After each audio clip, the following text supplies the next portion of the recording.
Hello guys! Welcome sa aking YouTube channel. My name is Yvonne, ang tenderang vlogger ng QC. Kung mapanood nyo man ako sa Facebook page, follow nyo po ako. Yvonne Bautista lang din yung name ko. So sa karamihan ng aking followers, alam nila na ang location ko ay nasa squatters area. So nung last year, na si mama ko yung nagtitinda dito bago pa kami na-renovate ni Merrimart, nasa subdivision naman ako nagtitinda. Kung saan yung location ni Jack, yung partner ko, sa may San Mateo, Rizal. So nakita ko yung pinagkaiba ng mga paninda doon, pati yung mga customers na hinahanap ng customers sa tindahan. At syempre, sanay na ako sa squatters area. So, sa mga bagong magtitinda dyan, dapat alam nyo kung ano yung target market nyo. 'Di ba?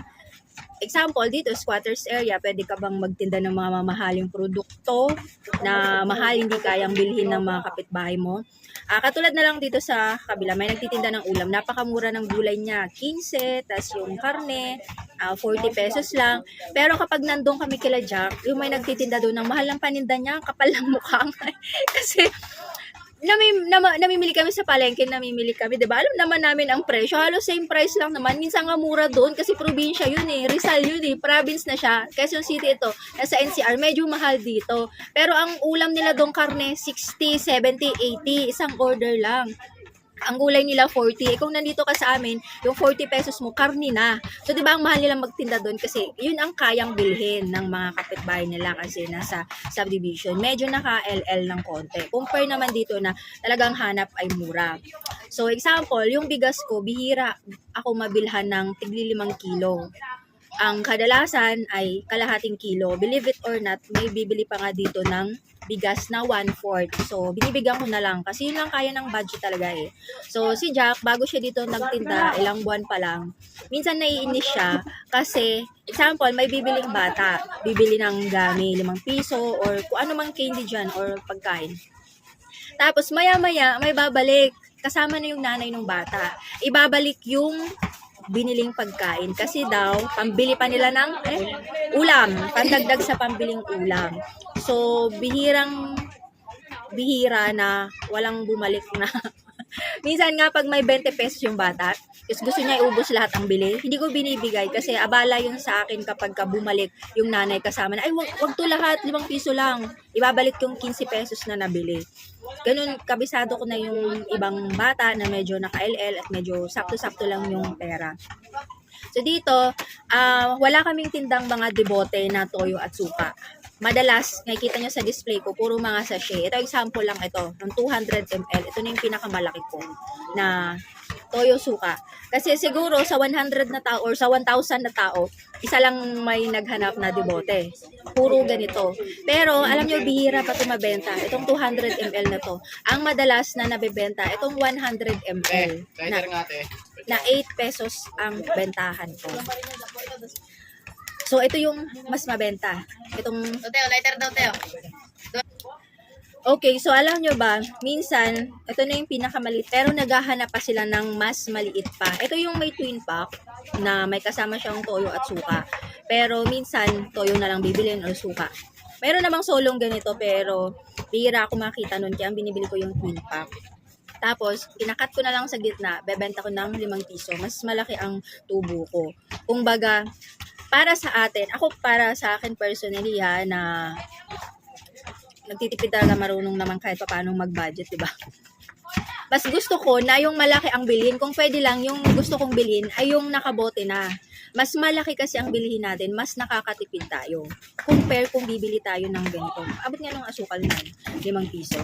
Pero dito nga, dahil sanay sila sa tingi-tingi, retail, baga, ito na lang bibilhin nila. Nagbabudget sila pero hindi naman talaga totoo silang nakaka-budget. Pero ano magagawa, 'di ba? Yun lang yung kaya nila para sa pang ano nila araw-araw. Yun lang yung kayang bilhin. So ito pa yung hinahanap nila 5 piso. For example, ito yung asukal namin na tingi. 5 piso ito. Ito talaga wash or brown. Bira kami mag-repack ng white sugar. Si mama ko nagre-repack ng white sugar. So sa 5 pisong ito, pwede to isang timpla or 2 timpla. Pero ako 2 timpla ko to minsan. Kung tutusin, ang wash sugar ko, 1/4 ay 25 pesos.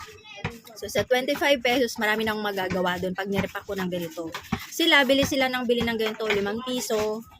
Pero sa isang araw, minsan, makatatlo sila ng bili. 'Di ba? Kung nagdagdag na lang sila ng 10, 1/4 na, mas marami yung stocks nila.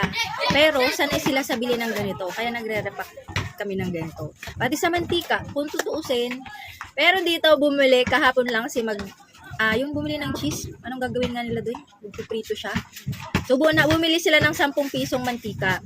Sumunod, bumalik ulit yung bata, 10 piso ulit, naka 20 pesos na sila. Kung bumili na lang sila ng mantikang de bote, 30 pesos lang, mas marami, basta katipid sila. Yung bote, pwede pa ibenta yun ng piso.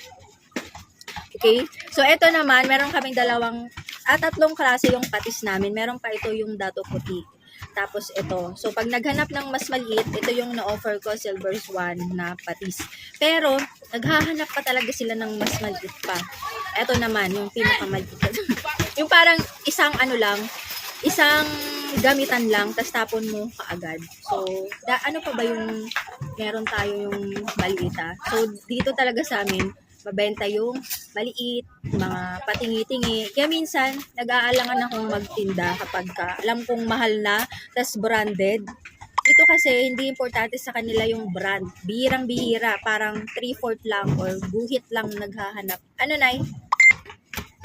So, ang sari-sari store naman ay naka-design para makabili ka ng mga tingi-tinging paninda, 'di ba? Pero asahan mo kapag ka nagtinda ka sa squatters area, mas tingi-tingi pa. Repak-repak pa. Sa probinsya nga merong pisong kape, pisong asukal. So, kung sa iba, yung diaper mabenta yung apatan, 'di ba? May buy 4 o di kaya yung iba ay mabenta yung mga panty liner, yung mga napkin na nakabalot na. Dito, talagang tingi-tingi, pa isa-isa yung bili. So, minsan, yun yung nakakapagod dito kasi halos lahat, isang shampoo, isang conditioner, doon ka mapapagod kasi patingi-tingi nga. So, para mabentahan ka, kailangan masipag kang mag-repack at saka magpatingi-tingi kasi yung location mo ay nasa squatters area. Okay? So, sino yung mga may tindahan na katulad ko na nasa squatters area din at mabenta ang patingi-tingi? Kaya mag-comment kayo dyan. At saka, mas maswerte yung ibang store na nabibilhan talaga sila ng bultuhan. Kasi, syempre, diba, mas hindi nakakapagod yun. For me lang kasi nga, nakatinda na ako sa squatter, tapos nakatinda na din ako sa subdivision. So, nakita ko talaga yung pinagkaiba ng dalawa.